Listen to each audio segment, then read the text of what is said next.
RCB fans కి పెద్ద shock తగిలింది. ఇక ఐపీఎల్ 2026 స్టార్ట్ కాకముందే ఇక పెద్ద షాక్ తగిలింది అనుకోల్లి. యష్ దయాల్ పేరు వినంగానే గుర్తొచ్చే ఆ స్టార్ పేసరు ఈ సీజన్ మొత్తానికి అవుట్ అయిండు. అత్యాచార ఆరోపణలు ఎదుర్కొంటున్న యష్ దయాల్ని రాయల్ ఛాలెంజర్స్ బెంగళూరు మేనేజ్మెంట్ పక్కన పెట్టేసింది. ఇక మరి కొద్ది రోజులల్లా స్టార్ట్ కాబోతాన ఇండియన్ ప్రీమియర్ లీగ్ 2026 సీజన్లా కానీ ఒక్క విషయం క్లియర్గా చెప్పింది, అతడితో ఉన్న కాంట్రాక్ట్ ని మాత్రం కంటిన్యూ అవుతుందట. టీమ్ క్రికెటర్ డైరెక్టరు మొహబ్బత్ ఏమన్నాడంటే యష్ ఈసారి టీంలో జాయిన్ అయితలేడట. తను పర్సనల్గా ప్రాబ్లంలు ఫేస్ చేస్తున్నాడట. మేము ఇప్పటి వరకు ఫుల్ సపోర్ట్ ఇచ్చినాం, అందుకే వేలంలో వదిలేయకుండా రిటైన్ చేసుకుంటున్నాం.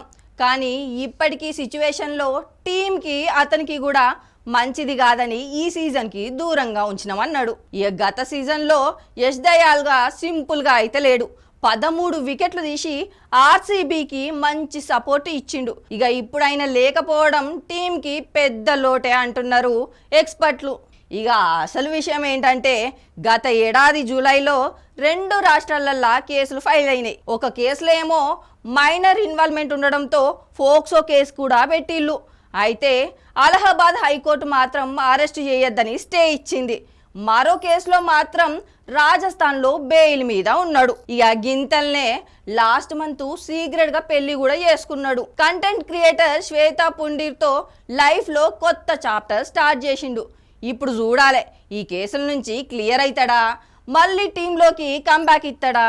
ఈ కథ మీద మీ ఒపీనియన్ ఏందో చెప్పుర్రి మళ్ళా.